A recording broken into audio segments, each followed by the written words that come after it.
Next, fall, New Right corporate fundamentalism.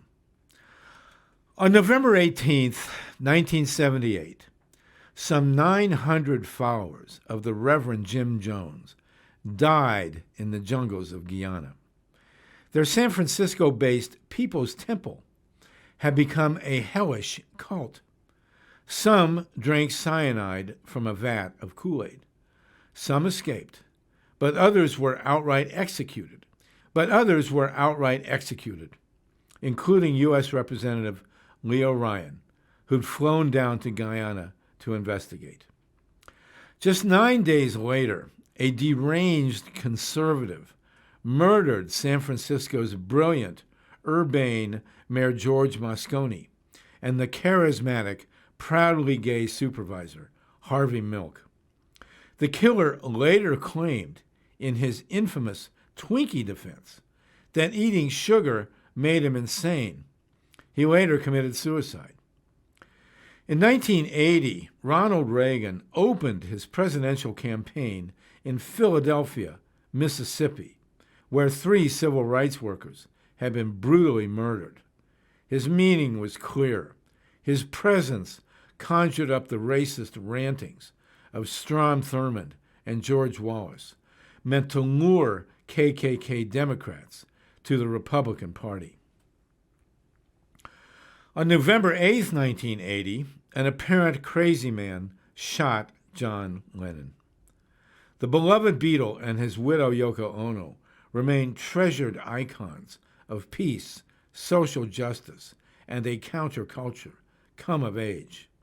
On May 11, 1981, Bob Marley died of cancer. Like Lennon, the Rastafarian reggae master was transcendent and irreplaceable, wholly given to a global vision of organic unity. Marley's one love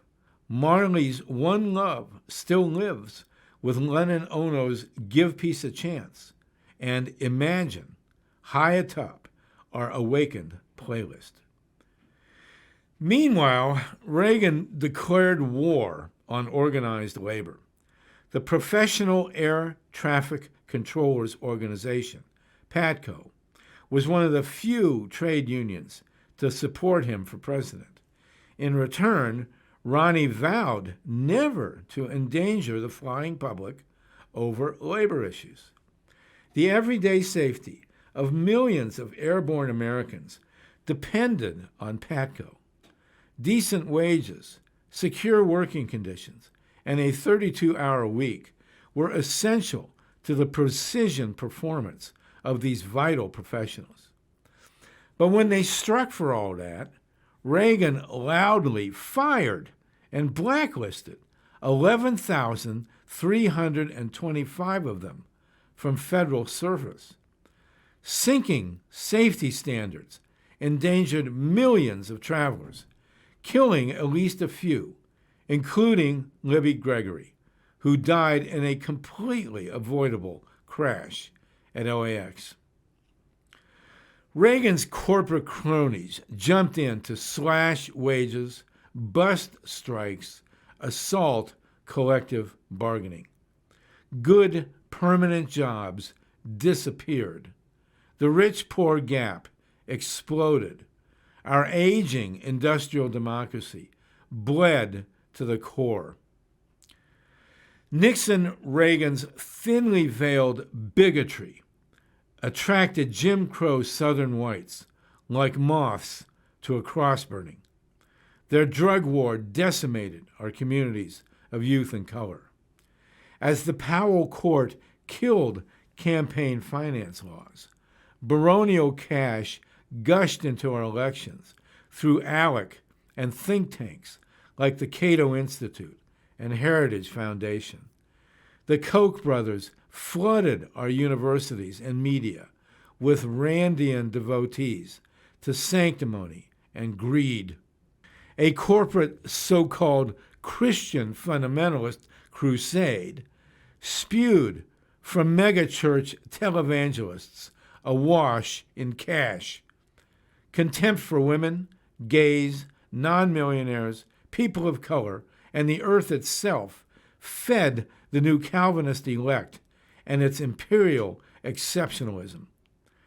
Divine displeasure poured down on organized labor and a heathen working middle class born to, quote, fight wars, work hard, get sick, die early, unquote. Fervent Puritan preachers, many of them secretly gay, welcomed the deadly plague of acquired immune deficiency syndrome, or AIDS, as God's righteous revenge. Ronnie publicly sneered at the LGBT community. Even as AIDS killed his actor friend, Rock Hudson, he never fully funded research or treatment. The Reagans were odd Calvinist messiahs.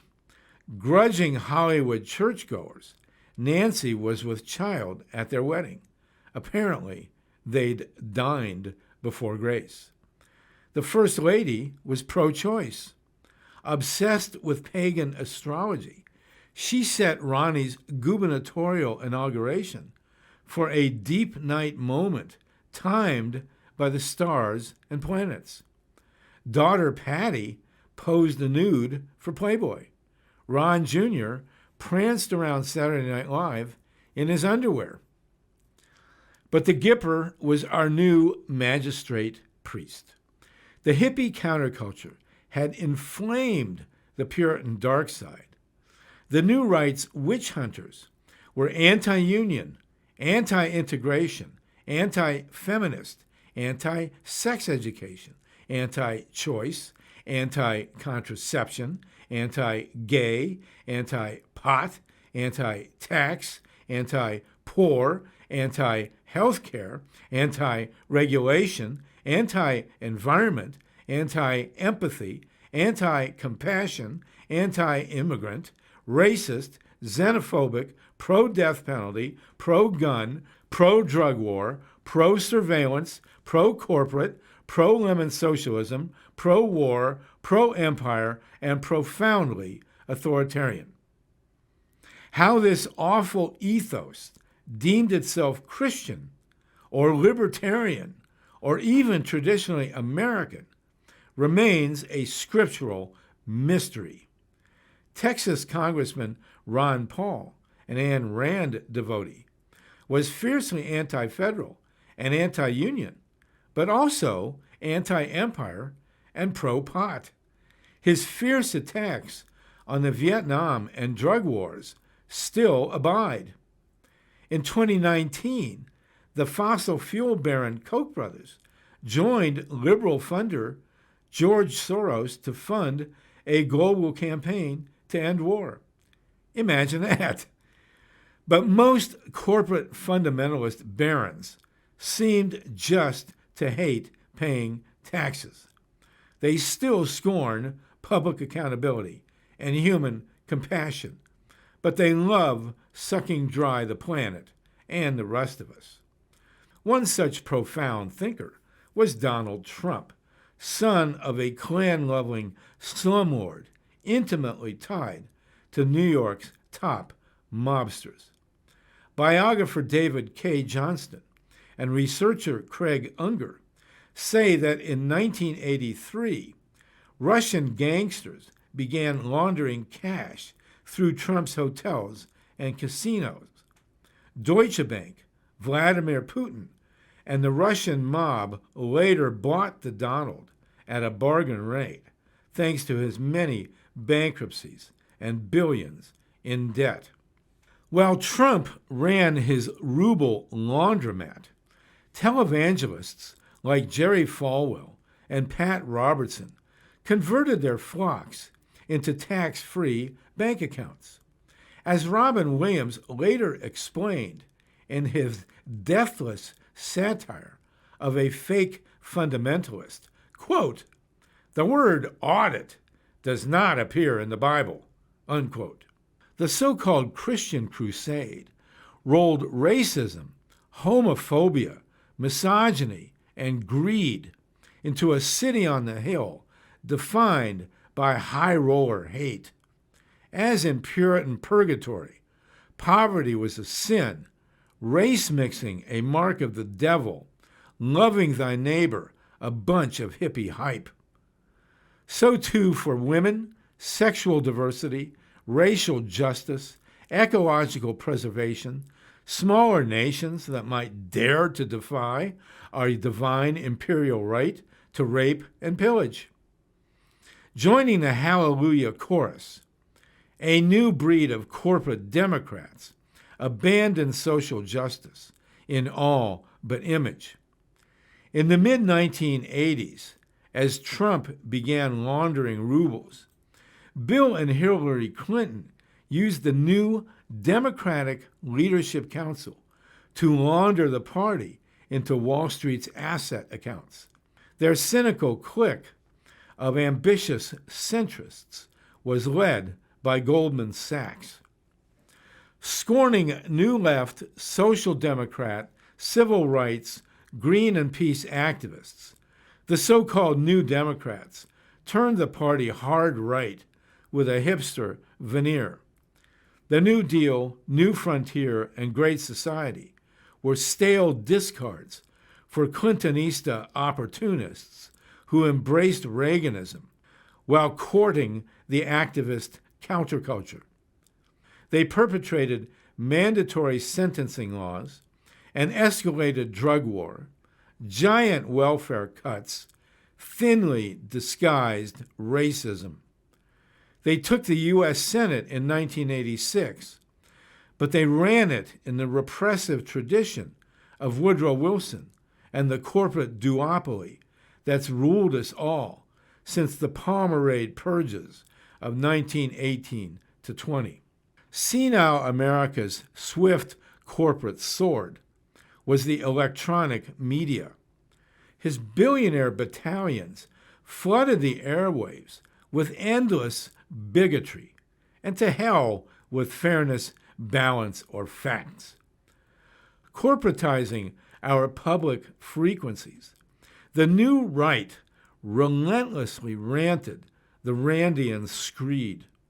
Top shock jock Rush Limbaugh fed the hate-mongering likes of Ann Coulter, Bill O'Reilly, Laura Ingraham, Glenn Beck, and too many more to safely mention.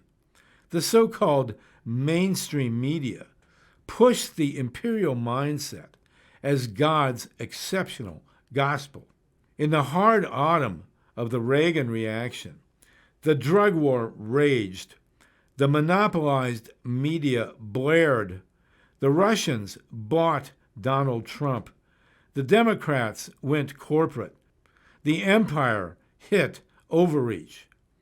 Democracy died in the darkness, and the latest crew of billionaire barons saddled up for another gilded gala. As Ronnie put it before the lights went dim, quote, "You ain't seen nothing yet," unquote. Next, winter. The greedy 80s. The Reagan's 1981 inauguration proudly exceeded all previous gilded orgies of aftermath excess, and then some. The First Lady made the White House an American Versailles. Ronnie's all-male, all-white, all-million billionaire GOP cabinet proclaimed that, as in the 1890s, 1920s, 1950s, and Nixon's 70s, the greedy 80s were all about opulent arrogance. So-called Reaganomics deregulated everything Jimmy Carter had missed. The private looting of public assets hit new heights, or depths, however you prefer. Reagan left the working middle class and natural planet to the tender mercies of the latest band of super-rich barbarians, whose Russian mobster cousins were doing the same to the dying USSR. Reagan slashed top-tier taxes. They had been 90% at the margin under Ike. They were 70% in 1981. By 1988, they were 28%. Ronnie raised interest rates for those with money in the banks and for the barons who owned them. The decade began in a deep chasm, then briefly recovered. In 1987, the stock market suffered its worst crash since '29. Savings and loan corruption cost taxpayers billions. Ronnie had promised to slash the bureaucracy and balance the budget. Instead, he left a bloated federal payroll and a record deficit. Reagan also stuck us with a bloated military, a brain-dead bureaucracy, a gargantuan national debt, a ravaged industrial landscape, a declining foreign trade balance, a soaring gap between rich and poor, rampant poverty, imperial arrogance, technological obsolescence, indifference, even hostility to our Mother Earth, and a corporate culture built on me-first cynicism, contempt for civic virtue, and zero tolerance for human compassion. As the planet heated up, wages, schools, national parks, and our global ecosystem were all in deadly decline. America's core job market shift from unionized industrial work to menial burger flipping. Encouraged by Reagan-esque incentives, factory production poured overseas. So too our lead in the Solartopian technologies, soon to remake the world. Poverty, tuitions, homelessness, and hunger soared. The working middle class rode a downbound express to poverty, alienation, anger. America's richest 20% owned 80% of our assets, and it would get much worse. The races were deliberately polarized. Upward mobility disappeared, except for the tiniest few. The drug war raged, AIDS ran rampant, the gulag was packed.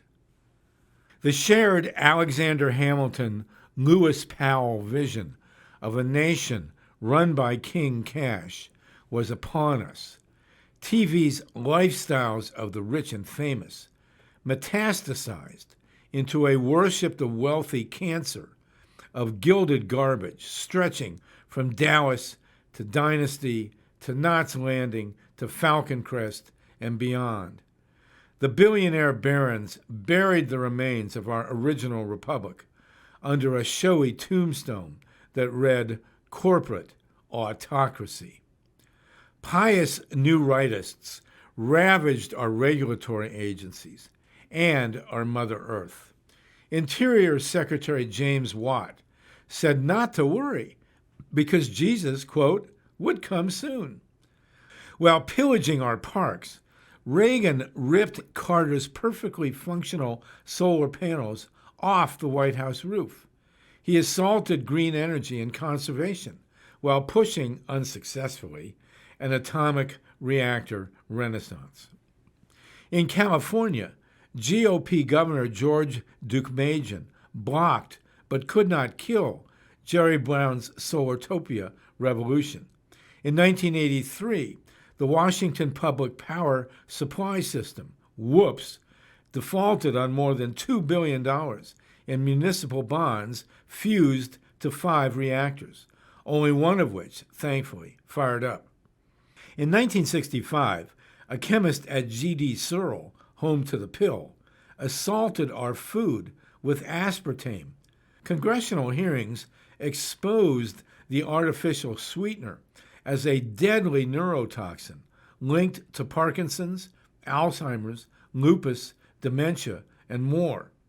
But in the Reagan 80s, Searle gave insider Donald Rumsfeld a $15 million bonus to ram aspartame through the Food and Drug Administration and into more than 6,000 widely consumed so-called edible products.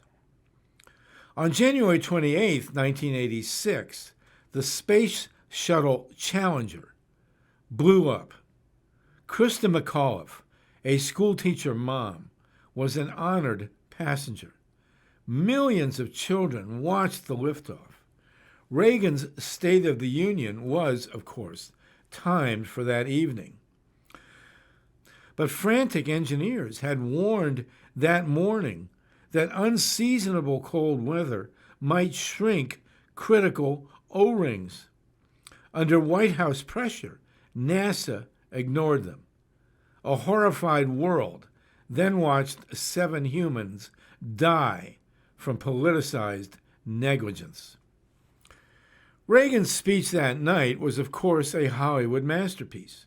He praised the dead astronauts, but took no direct responsibility for the avoidable horror that had engulfed them in flames. Ignoring the regime's role in the disaster, the corporate media gushed all over Ronnie's hollow eulogy. The Challenger epitomized the Reagan aftermath. While his mental state declined, the Gipper's Teflon shield deflected all criticism, even as his policies devastated the working middle class and the planet. Amidst the great 80s barbecue, the right-wing media mythologized a gargantuan military budget that allegedly drove the Soviet Union into bankruptcy. They still credit Ronnie for ending the Cold War. But they have the wrong president and the wrong Reagan. In 1987, Nancy fired White House Chief of Staff Donald Regan. Word spread that in her husband's mental decline, the First Lady was running the Oval Office. Even her most hostile biographers, led by Kitty Kelly and Barbara Ehrenreich, confirmed Nancy's desire to leave a legacy of peace. Thankfully, amidst a grassroots demand for global sanity, she found a willing partner. Mikhail Gorbachev had come to Soviet power in 1985. Endowed with the soul of a New Deal Democrat, he was the first Russian Tsar to embrace a semblance of constitutional democracy since Alexander II got shot in 1881.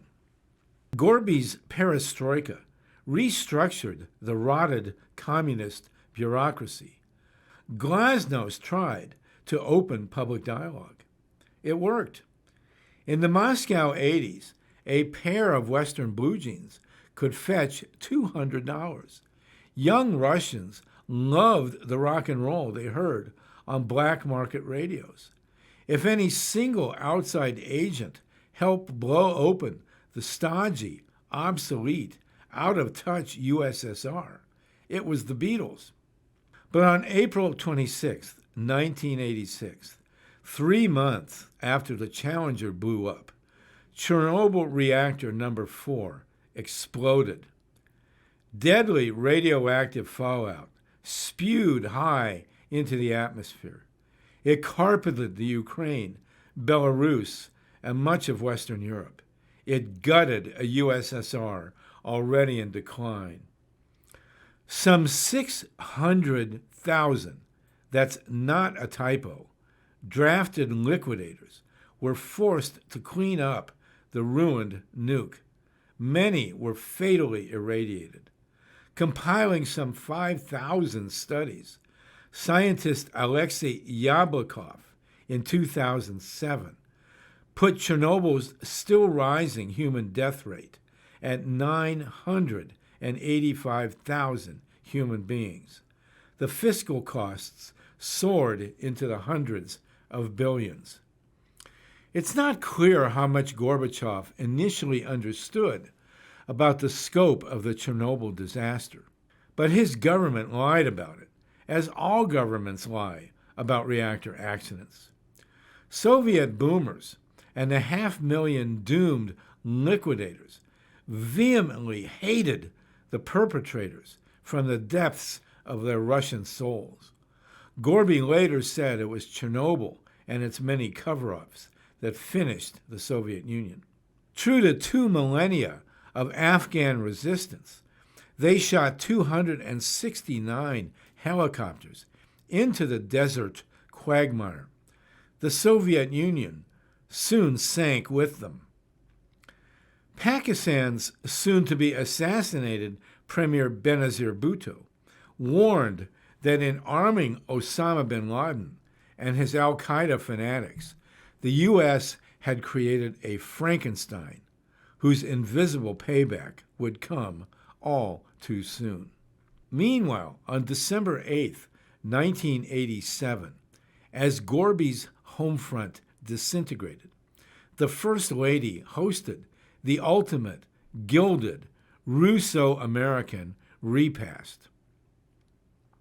For weeks, she obsessed over the tiniest details. Most likely, the time and date were set with her astrologer, Joan Quigley. Texas pianist Harvey Van Cliburn played Moscow Nights by the immortal Sergei Rachmaninoff, who, by the way, finished up in Hollywood writing movie themes. Ms. Reagan's fabulous fete became ground zero for a global species desperate for peace. In a complex set of tense negotiations, Gorby wanted all nukes abolished. Ronnie told him to tear down the Berlin Wall. A treaty emerged. The insane 40-year Cold War ended without a bang. An astounding wave of nonviolent revolutions rolled through Eastern Europe, except for Romania, which got pretty bloody. The independence crushed by Joe Stalin was finally reclaimed. By 1989, the Iron Curtain was a scrap heap. In 1991, the USSR crumbled into a bygone pile of radioactive rubble. So did what was left of America's core democracy. Flatline, our imperial zombie coma. For two obsolete empires, the time had come. The Cold War impoverished us all, but the U.S. was now Earth's sole superpower. From their gilded imperial perch, our reigning queen, Nancy Reagan, and George H.W. Bush, a patrician senator's son, a former spook-in-chief, presided over this spiral-ending death of U.S. democracy as originally conceived. In 1988, Poppy Bush introduced electronic election theft to New Hampshire's spring primaries. Polls showed him losing handily to Bob Dole, but George somehow pulled off a virtual statistical impossibility, perpetrating a fake vote count right out of the CIA's Third World playbook. That stolen primary set the stage for America's 21st century electoral demise. In the 1988 general election, the vice president smeared Massachusetts Governor Michael Dukakis with the crimes of a pardoned black prisoner named Willie Horton. The Connecticut blue blood then reinfected the White House with Nixon operatives like Lee Atwater, Dick Cheney, and Karl Rove. Bush 1 was our farewell World War II president and the last country club Republican, a dying breed of ultra-rich oligarchs whose good old boy veneer of honor and decency thinly veiled the iron fist of corporate autocracy and imperial overreach. George H.W. Bush pushed the Americans with Disability Act. He won upgrades to the Clean Air Act and some fiscal regulations. He also pardoned the core perpetrators of Iran-Contra, obscuring his own role in it, and he escalated the drug war. Then he waffled on taxes, his final downfall. In the interim, George H.W. Bush's presidency became the ultimate imperial showcase, with brutal payback that would spread deep into the new millennium. In 1989, Eastern Europe moved out of the Soviet Empire. The embrittled Iron Curtain shattered like glass. Premier Gorbachev did not send in the troops. He and Bush together buried the worst of the Cold War. Our 24/7, hair-trigger, nuke-armed, Strategic Air Command global overflights finally ended. So, thankfully, did the underground bomb tests that lingered since the 1963 atmospheric ban signed by Kennedy and Khrushchev. Humankind sighed. So did Mother Earth. The sixth and final Marshall summer of our organic spiral ended with a welcome whimper rather than a terminal bang. Reagan's time on the brink had scorched our souls with fear, our media with loathing, our treasury with bankruptcy, our only home with terminal toxic heat. In 1991, imperial rot overtook Gorby himself. CIA spooks openly bragged about replacing another social democrat with the usual dictatorial stooge, in this case, Boris Yeltsin. As with Osama bin Laden, further payback, i.e., Vladimir Putin, would come soon. In the Middle East, the agency's own Saddam Hussein rolled into Kuwait's oil fields. Then he made the fatal mistake of hinting that he might adopt the euro and dump the petrodollar. That was not going to happen. Equating Hussein with Hitler, Poppy launched Operation Desert Storm, a 100-hour blitzkrieg. Scores of Iraqis were vaporized in Saddam's tanks. Still more humans died as we obliterated civilian shelters and vital infrastructure. About 100 Americans were killed in the fighting. The rest returned with a Gulf War syndrome that's never fully been explained. 250,000 vets were disabled, victims of the usual post-war denial, neglect, broken families, homelessness, PTSD, drug addiction, suicide, and political invisibility. Poppy also brought down the drug-dealing CIA-installed dictator Manuel Noriega. In a dollar diplomacy rerun, Panamanians died in droves as we bombed their neighborhoods to make it clear that not even our puppets dare defy us. Now America's conquering imperial hero, Bush sailed toward 1992 re-election with a 91% approval rating. But the spiral of our history had come to an end. By 1992, American democracy, as originally conceived, was every bit as dead as Soviet communism. The Guardian described the new Russia in terms that also applied to the hard realities of modern American life. Quote, the intertwining of government and big business, the creation of an oligarchy, and a huge widening of income differentials in favor of the rich, unquote. In both countries, in the last decade of the old millennium, a new generation demanded its moment. The product would be an era of liberated feelings and of imperial, neocon, neoliberal demise. Next, the Clinton catastrophe.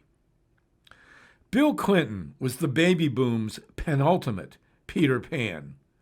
Born poor, raised by a single mother, the charismatic pragmatist clawed his way to a Rhodes Scholarship, a law degree, and Arkansas's youngest governorship. He married the equally bright Hillary Rodham, a Chicago-born product of Wellesley College and Yale Law. Raised a staunch Methodist, she was an early Goldwater girl. Boomer spawn of the 60s counterculture, the first couple spoke with passion for our working middle class, for feminism, for the environment, diversity, and peace. They embraced our place at the epicenter of a global cultural revolution. With awakened attitudes towards sex, drugs, the arts, diversity, religion, attire, women's and minority rights, environmentalism, and more, we made an astonishing evolutionary leap beyond our Puritan birth DNA. The Clintons perched their hip image at the apex, but the empire was still their safe haven.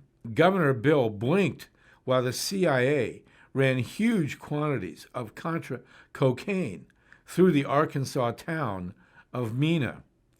Be sure to see Tom Cruise in American Made. Then Clinton sold the Democratic Party to Wall Street.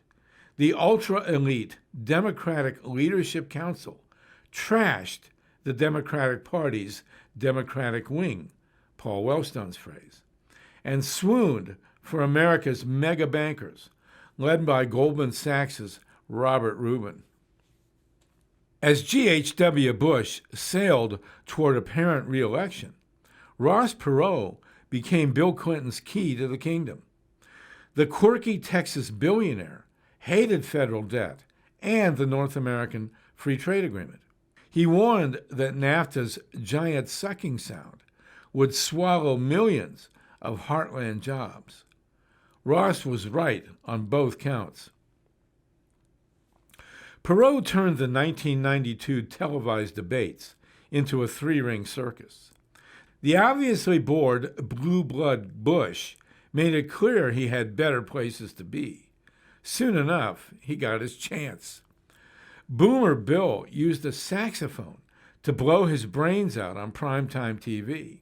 Hipster sunglasses, an endless verb, matched Bill's long history of apparent sexual predation, including at least one alleged rape. To look tough on crime, the so-called progressive Arkansas governor rushed back home to execute Ricky Ray Rector, a destitute black man so addled he asked that his last dessert be saved for him to eat after being executed. Perot's disruption and Wall Street's cash won Bill the White House. The Clintons' 1992 inauguration, like Jimmy's in 1976, was a hip Jacksonian fiesta. The last World War II relic was gone. The boomers came on, hot for rock, sex, and legal weed, plus diversity, freedom, prosperity, and a chance to remake the world. Our so-called first black president appointed the first female attorney general, Janet Reno, and the first female Secretary of State, Madeleine Albright. He made Norman Mineta our first Asian American cabinet member at Transportation. He put the magnificent Justice Ruth Bader Ginsburg onto the Supreme Court. Clinton followed with a genuine global triumph. With Gaelic roots of his own, Bill dared embrace the Irish Republican Army's Gerry Adams. The masterful George Mitchell used the president's Celtic charisma to calm the Emerald Isle's awful 350-year civil war. It was a miracle, hopefully, for the ages. The era's long economic expansion brought drops in poverty and unemployment, alongside rises in home ownership and college opportunities. But it did not close the escalating abyss between the very rich and the rest of us. The Clintons connected much of the public school system to the internet, won the Family and Medical Leave Act, won the Earned Income Tax Credit, and got new protections for voter registration. They dismantled some 1,700 old Soviet nuke warheads and protected 5 new national parks, along with 60 million acres of roadless regions. In 1988, they did the Perot thing and balanced the federal budget for the first time since Ike had done it in 1956, when he canceled Vietnam's elections. The Clintons reversed the lethal Reagan-Bush contempt for an HIV/AIDS epidemic ravaging the LGBTQ community. They saved countless lives and restored dignity to many of the stricken. At the grassroots, freewheeling eco-warriors like Greenpeace, Sierra, Friends of the Earth, and the Rainforest Action Network helped 1989's Montreal Protocol agreements cut ozone-destroying CFC emissions. They successfully lobbied Bill and Hillary to not resume nuke weapons testing, even underground. But with classic neoliberal deceit, the Clintons updated the traditional corp dem art of fake progressive triangulation. They postured as social democrats, but they ruled as corrupt corporatists. The so-called liberal Southern Democrats slashed welfare's safety net, ravaging millions of American families. Bill gratuitously attacked the black rapper Sister Souljah. He helped kill the Black Caucus's Racial Justice Act, meant to end the biased use of the death penalty. In 1996, Hillary referred to certain young African Americans as so-called super predators. The Clintonista centerpiece was the $30 billion 1994 Violent Crime Control and Law Enforcement Act, written largely by Delaware Senator Joe Biden. The omnibus bill did bring the Violence Against Women Act, which helped fight domestic abuse. A 5-4 Rehnquist court struck at its core, but its overall long-term effects were very substantial. So were community-oriented policing services, meant to put law enforcement in close touch with local neighborhoods. The landmark assault weapons ban stopped domestic production of some automatic weapons, at least until Bush II killed it in 2004. But in selling himself as, quote, tough on crime, unquote, Bill barred one-time pot smokers, like himself, from public housing in which he lived. He escalated the death penalty and a 3 strikes and you're out policy, dooming thousands to life in prison after a third felony conviction. Some $12 billion federal dollars went to build state prisons. Senator Biden proudly referred to the tough on crime policy overall as, quote, 60 new death penalties, 70 enhanced penalties, 100,000 cops, 125,000 new state prison cells. Nationwide, the prison population leapt from 1.3 million to nearly 2 million, the biggest jump in mass incarceration for any American administration. Overseas, in ousting Yugoslavia's awful dictator, Slobodan Milosevic, Bill ignored local nonviolent activists who begged him not to bomb their country. Instead, he showered them with deadly depleted uranium while ignoring global pleas to intervene in Rwanda, where at least 800,000 died in totally avoidable ethnic slaughter. Hipster Clinton waffled on gays in the military with a senseless don't ask, don't tell meander. His bigoted Defense of Marriage Act degraded LGBTQ vows. He failed to protect crucial northwestern forests that were too soon ravaged. Overall, the Clintons traded the Democratic Party's engaged, excited, grassroots boomer base for the big corporate money that would make them multimillionaires. They betrayed the social democrats who elected them. They shafted a working middle class that needed real help and would soon take Trumpist revenge. The Clintons head-faked toward health reform, but trashed single-payer Medicare for all and got nothing. They railed against polluters, but wimped out on plastics, mass transit, fracking, and forests, even failing to restore Jimmy's solar panels to the White House roof.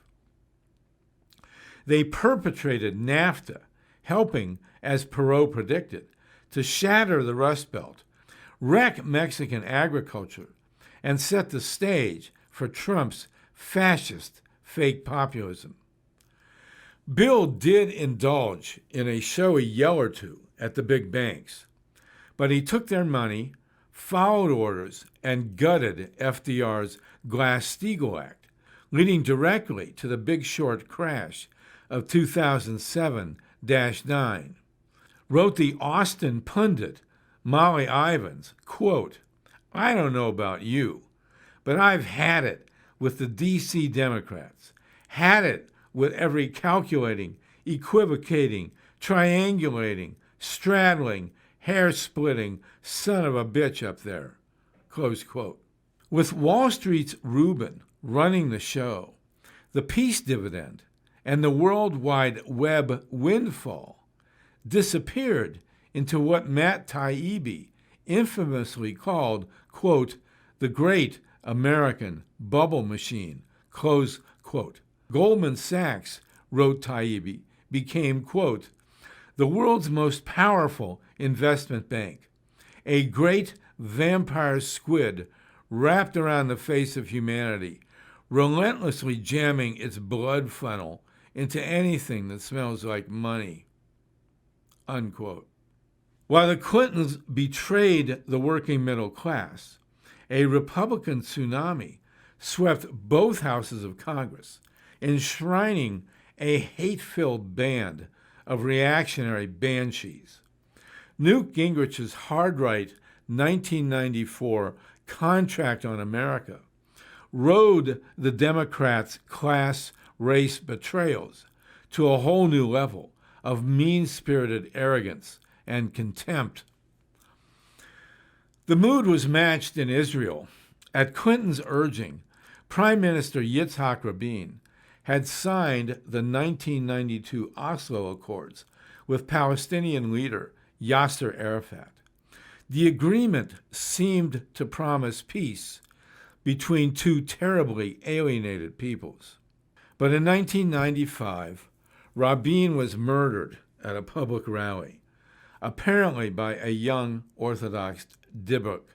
Like the killings of Lincoln, Alexander II, Michael Collins, Gandhi, Medgar, Malcolm, King, the Kennedys, Lenin, Pakistan's Benazir Bhutto, Egypt's Sadat, and too many more.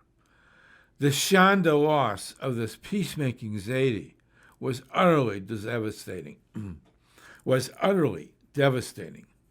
The world, the region, the state of Israel, the Jewish people have yet to recover.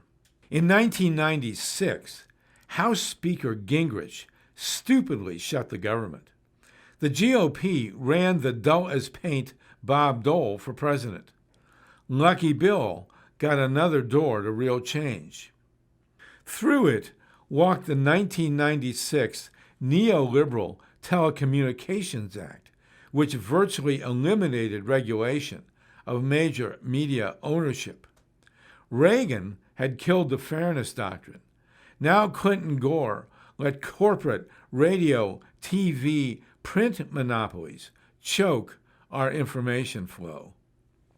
Truth and civility abandoned the airwaves in a toxic shriek of corporate-sponsored hate-mongering. Fox so-called news burst from hell, spawning an airhead horde of nasty shock jocks like Ann Coulter, Rush Limbaugh, Laura Ingraham, Glenn Beck, and worse. As the official mouthpiece of the Republican, later Trumpist, Party, the Fox bonfire of bigoted invective still burns the heartland and scorches our soul. Clinton's 1996 Telecommunications Act also banned local communities from challenging cell tower construction based on health and safety concerns. A gargantuan electromagnetic infrastructure erupted with scant data on how its saturation radiation might harm the human populace. Cell phones have since spread virtually everywhere, with no real scientific understanding of what they might be doing to us, or what our species must do to protect its delicate cortex. As 5G gets definitive corporate push, we still wander in a potentially very dangerous biomedical wilderness. Bill found his own way with some oral sex from a 20-something intern in the Oval Office. It came as he talked on the phone to a Florida sugar baron widely accused of poisoning the Everglades. For endless months, Clinton chanted his fake mantra, quote, "I did not have sexual relations with that woman," unquote. Lacking the grace to step aside so the country could have a full-time public servant in the presidency, Clinton indulged the GOP in a debilitating impeachment farce. The legal pretexts were thin. For the GOP, it was just a cynical power play. For Bill, it was, as always, just about him. For the rest of us, it was the costly tragedy, played as farce, of a mega-generation's lost opportunity. The stillbirth of what should have been an epic burst of awakened revolutionary energy. Instead of progress towards peace and social justice, Bill's lasting legacy became a sorry, X-rated sex saga. The heart-wrenching hopes that so many social activists had poured into the Clinton Democrats turned to toxic dust. The party's corporate elite played on the fields of cultural identity, but in fealty to Wall Street, it disconnected from the tangible advances in green economic justice that the earth and so many working middle-class Americans desperately needed.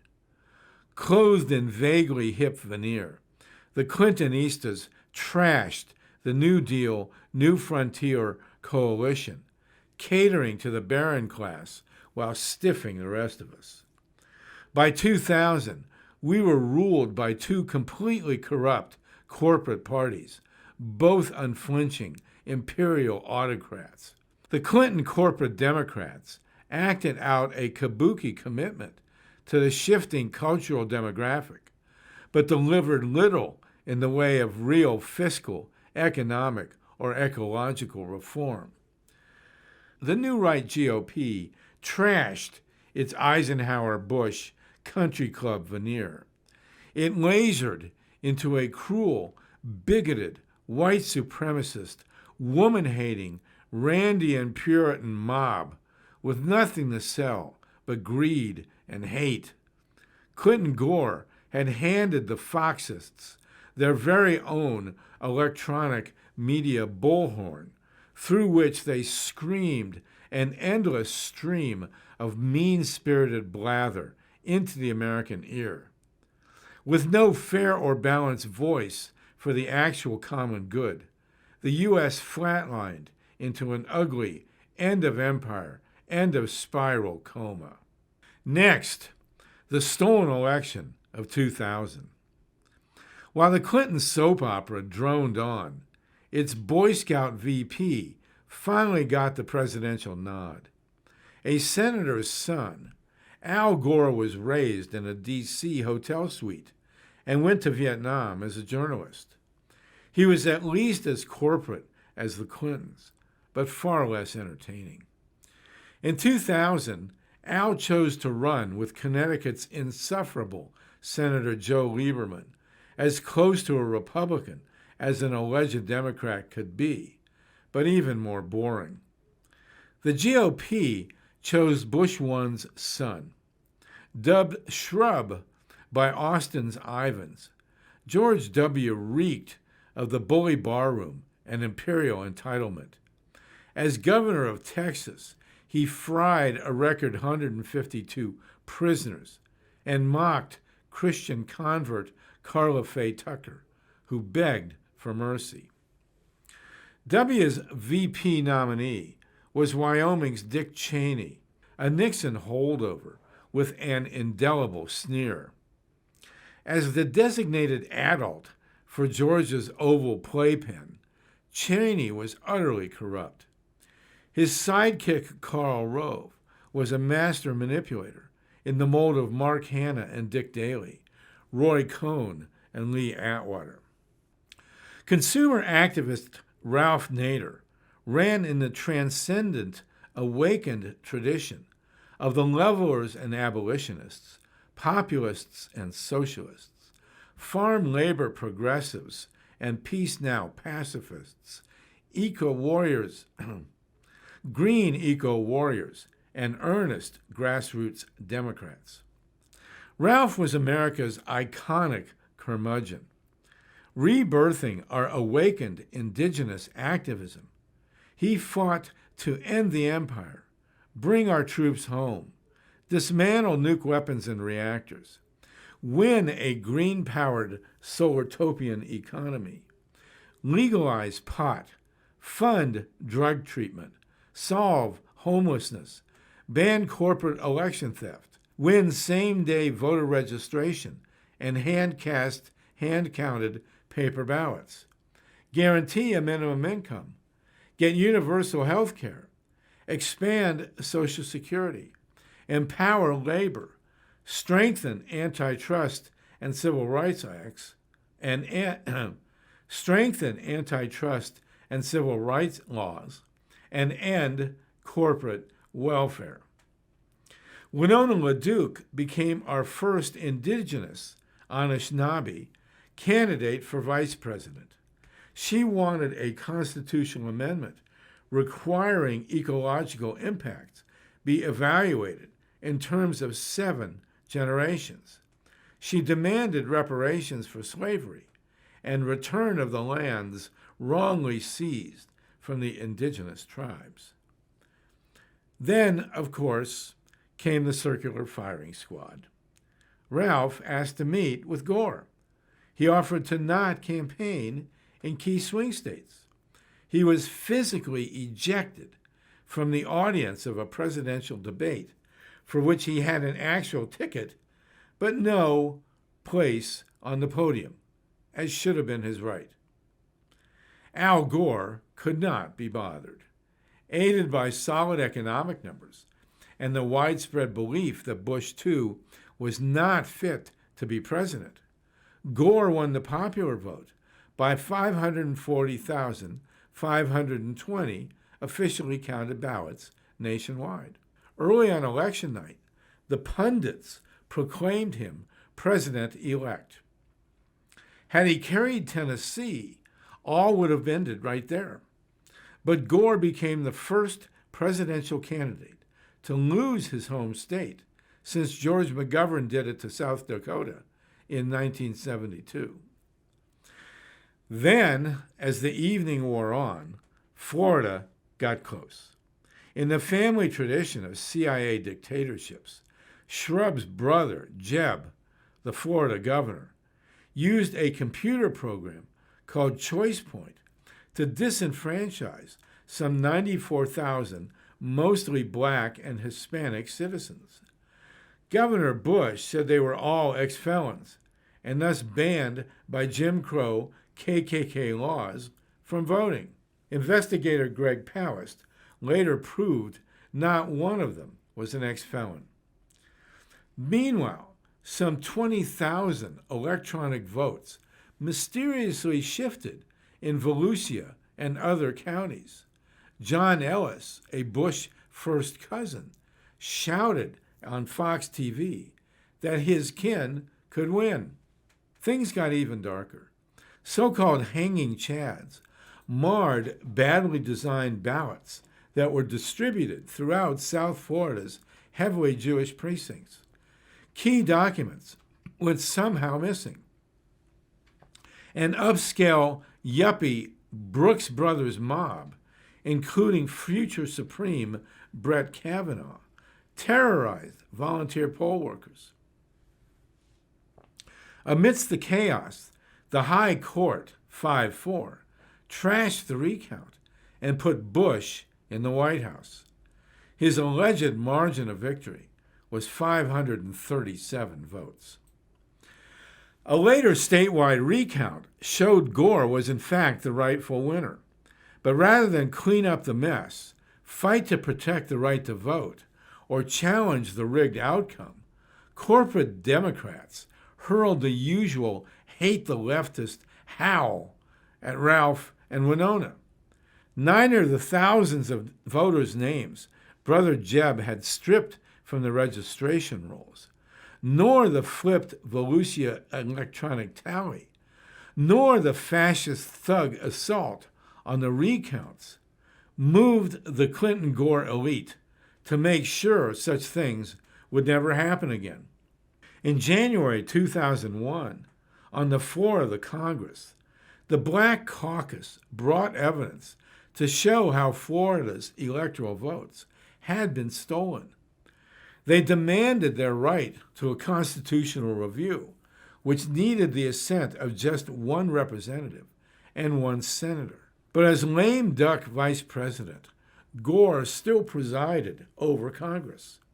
Exerting his executive muscle, he strong-armed the Senate to kill the legal challenge to the election theft that was keeping him out of the White House, and would do the same to two more Democrats in the next 4 elections.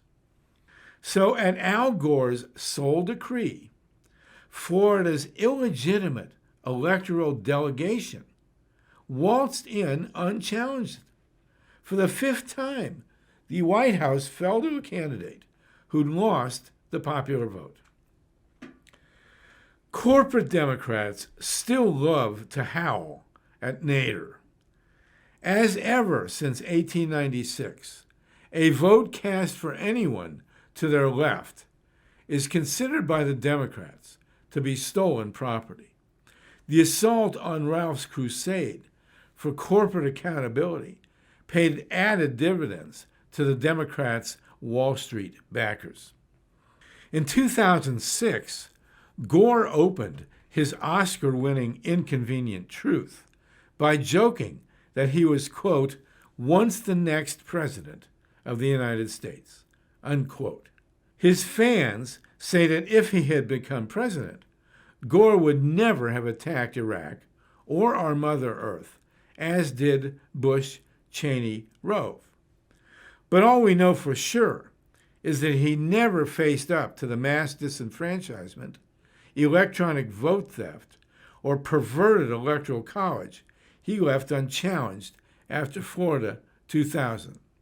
Al Gore's Inconvenient Truth remains a gutted electoral process that reseated George W. Bush in 2004 and that in 2016 hurled an unelected Donald Trump into the White House.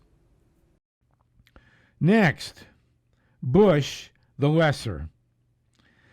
After losing the 2000 race by 500,000 ballots, the Bush-Cheney-Rove triumvirate mixed Nixon's treasonous dirty tricks with gilded excess, corporate greed, Calvinist arrogance, utter incompetence, imperial overreach, eco-suicide, and, in Iraq and at Guantanamo, a hideous global display of sadistic torture.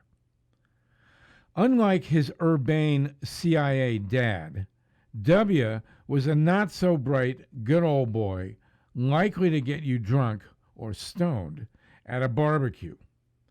He came with some early glimmers of residual humanity. Having campaigned for so-called compassionate conservatism, Team Bush sold the illusion of truly caring about the working middle class. First, there was a high-profile push for advanced education. As the president put it, quote, rarely is the question asked, is our children learning? unquote. I did not make that up. George sidled up to liberal Senator Edward Kennedy for a so-called No Child Left Behind school system, defined by a national testing regime. Both proved catastrophic, as Kennedy later regretted.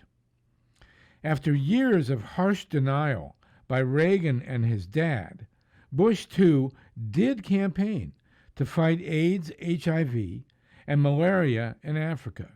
But mostly, the regime assaulted non-millionaires, the poor, women, the non-white, the First, Fourth, and Eighth Amendments, the global ecosystem, our national parks, renewable energy, organic food, and the rest of the humanist pantheon. Cheney's snidely whiplash sneer epitomized the era.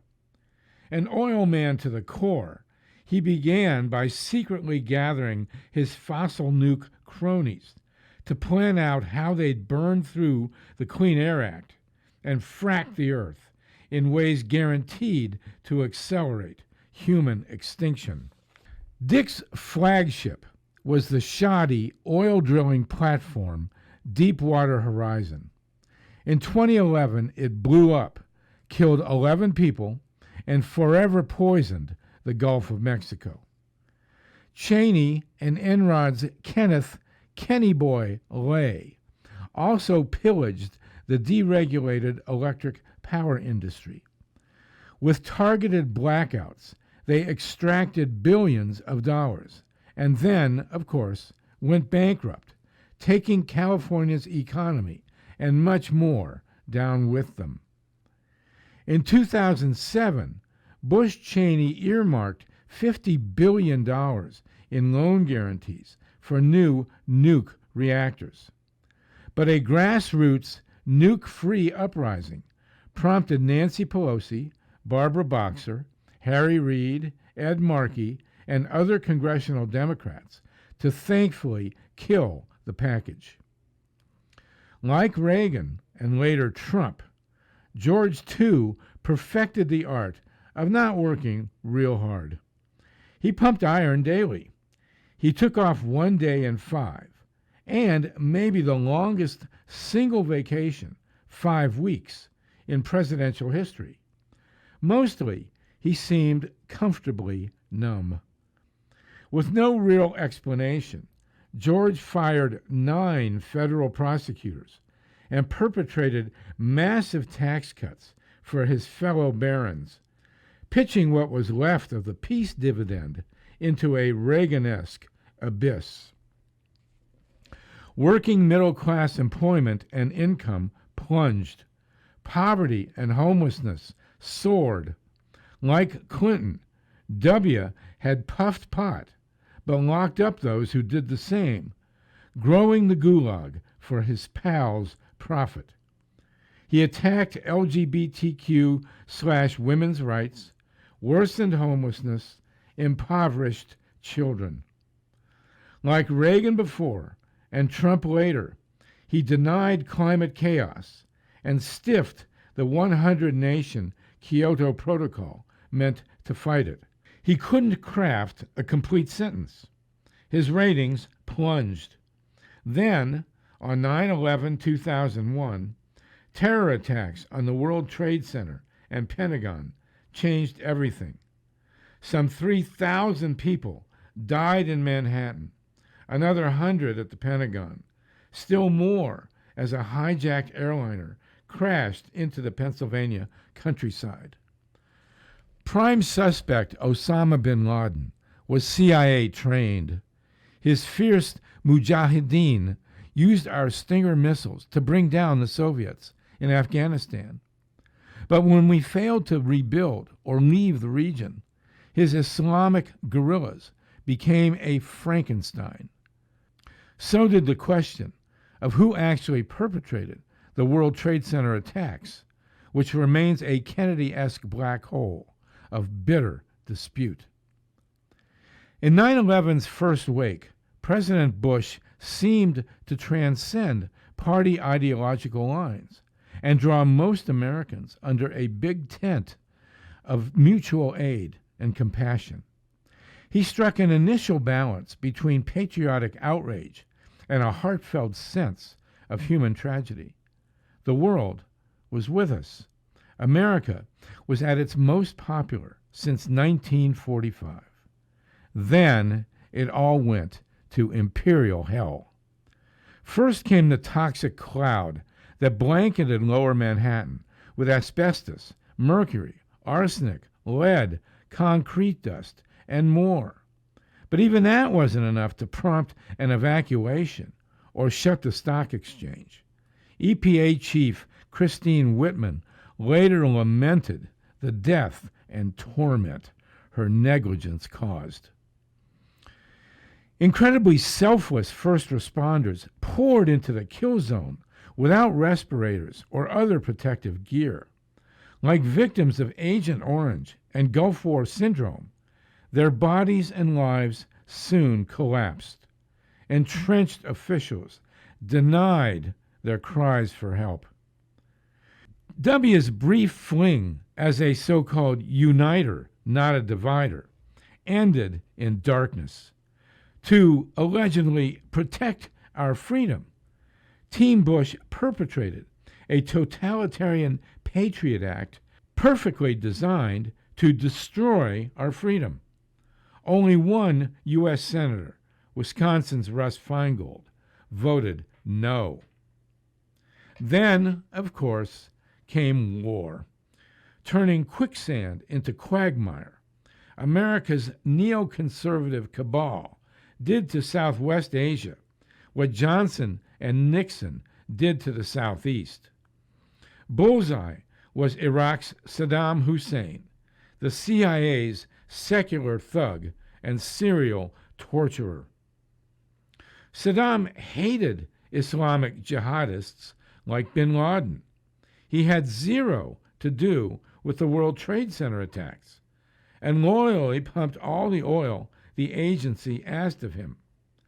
But he foolishly flirted with undercutting the petrodollar. Team Bush triangulated 9/11's fear and loathing into an imperial mafia hit completely unconnected to the actual attacks. As our troops poured into Afghanistan, allegedly seeking Osama, Shrub shrugged. He really just wanted to kill Saddam and purge evildoers from his axis of evil, which was Iraq, Iran, and North Korea. So the regime conjured up the big fear, in this case, non-existent weapons of mass destruction, and it sold the public another gratuitous slaughter. The administration reran our wars for Saigon's heroin dealers and for Contra coke pushers. It unleashed a devastating flood of desperate refugees that destabilized North Africa, the Middle East, Southwest Asia, and much of Europe. Bush-Cheney Rove had all dodged military service. Now they lied to the world and ignored the millions who marched for peace. Trashing the Fourth Amendment, they invaded our phones, emails, whatever they wanted, without specific warrants. On October 25, 2002, a fierce peace advocate was lost in a fair-weather small plane crash. Minnesota's much-loved U.S. Senator Paul Wellstone, a true populist, died with his wife and daughter amidst a re-election campaign he was sure to win. Cheney had personally threatened him for opposing the Iraq attack. Paul's Senate seat was then, of course, filled with a pro-war Republican.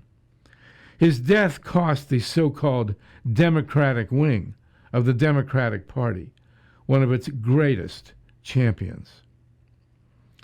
Bush-Cheney Rove opened their Baghdad slaughter on March 19, 2003. Their shock and awe assault aimed to kill Saddam outright while stunning Iraq into submission. A grateful populace, said Cheney, would shower our troops with rose petals.